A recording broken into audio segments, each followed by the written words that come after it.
તો હું છું ક્રિશ, તમારો ટેક બડી. હવે માની લો તમારે ગાડી શીખવી છે, તો તમે ડાયરેક્ટ ગાડી ચલાવવા તો નહીં બેસી જાઓ ને. અગર તમને ખબર જ નહીં હોય કે સ્ટીયરિંગ શું છે, ક્લચ શું છે, ગિયર શું છે, બ્રેક શું છે, તો તમે નહીં ચલાવી શકો. તો સેમ રીતે આપણે કોડ કરતા પહેલા, પ્રોગ્રામ લખતા પહેલા થોડાક નાના નાના કોન્સેપ્ટ શીખવા જરૂરી છે. તો આજે આપણે ફર્સ્ટ કોન્સેપ્ટ થી સ્ટાર્ટ કરીએ. તમે થંબનેલમાં જોઈ લીધું હશે કે વેરિયેબલ શું છે.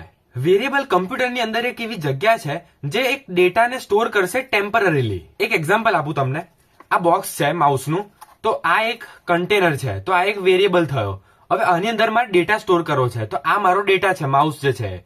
તો આ વેરિયેબલ, આ ડેટા, આ મેં સ્ટોર કર્યો આની અંદર. થઈ ગયો સ્ટોર.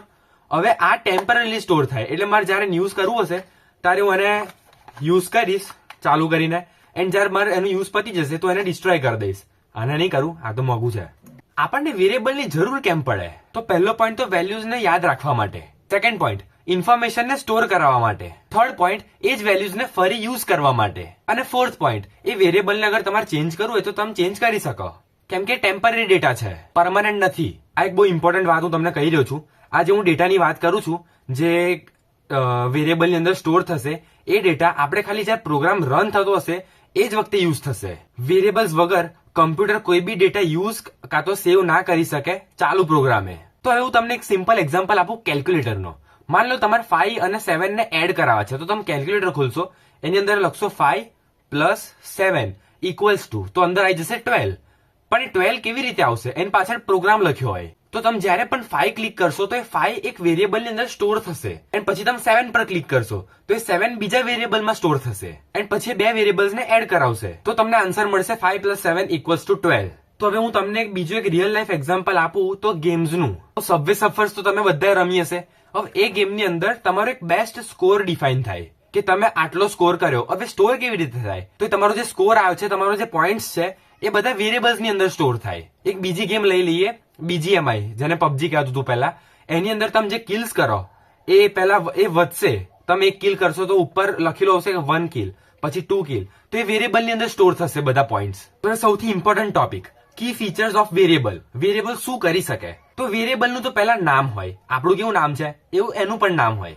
તો હમણાં મેં તમને કેલ્ક્યુલેટરનો એક એક્ઝામ્પલ આપ્યો 5 અને 7 સ્ટોર કરવા માટે. તો એ ક્યાં સ્ટોર થશે? વેરિયેબલમાં. વેરિયેબલનું શું હોય? નામ હોય. તો આપણે લખીશું NO1 ઇઝ ઇક્વલ્સ ટુ, કાં તો નંબર ઇઝ ઇક્વલ્સ ટુ 5. તો આ 5 ની જે વેલ્યુ છે એ નંબર NO1 નામના વેરિયેબલની અંદર સ્ટોર થઈ જશે. તો એનો બીજો ફીચર શું થયો કે વેરિયેબલની અંદર વેલ્યુ હોય જ. તો આ જે 5 આપણે જે સ્ટોર કરાવો એ વેલ્યુ છે કયા વેરિયેબલની? NO1. થર્ડ ફીચર છે કે વેરિયેબલની વેલ્યુ તમે ગમે ત્યારે ચેન્જ કરી શકો જ્યારે જરૂર પડે, અને એટલે જ એને વેરિયેબલ કહેવાય, કેમ કે એનું નેચર જ ચેન્જિંગ છે. હવે એક સિમ્પલ એક્ઝામ્પલ, તમે ગેમ રમવાનું સ્ટાર્ટ કરી, હવે તમારો સ્કોર છે 0, પછી તમે આગળ ગેમમાં આગળ ગયા, તમે જીતતા ગયા તો સ્કોર વધતો ગયો, 1 છે, 2 છે, 3 છે. તો એવી જ રીતે એ વેરિયેબલની અંદર જે તમારો સ્કોર છે સ્ટોર થતો હોય. અને મેં જેવી રીતે તમને કહ્યું, વેરિયેબલની વેલ્યુઝ ચેન્જ થતી રહે. હવે આ જે 3 પોઈન્ટ્સ કહું છું એ બુક ખોલીને લખી રાખજો કંઈક, કેમ કે આ ચેન્જ નહીં થવાના. First, variable is not a permanent storage. Second, જ્યારે તમારો પ્રોગ્રામ રન થવાનો બંધ થશે એ જ ટાઈમ પર તમારા વેરિયેબલ્સ જતા રહેશે, ડિસઅપિયર થઈ જશે. એન્ડ થર્ડ, એનું વાઇસા વર્સા.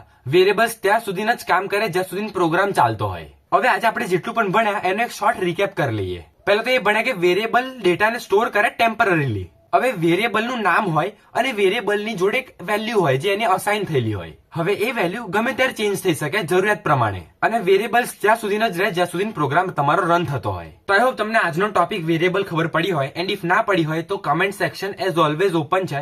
તમે ત્યાં તમારા ડાઉટ્સ પૂછી શકો, હું ત્યાં આવીને તમારો ડાઉટ સોલ્વ કરી જઈશ. તો મળીએ આપણે નેક્સ્ટ વિડીયોમાં. ત્યાં સુધીને ભણો ને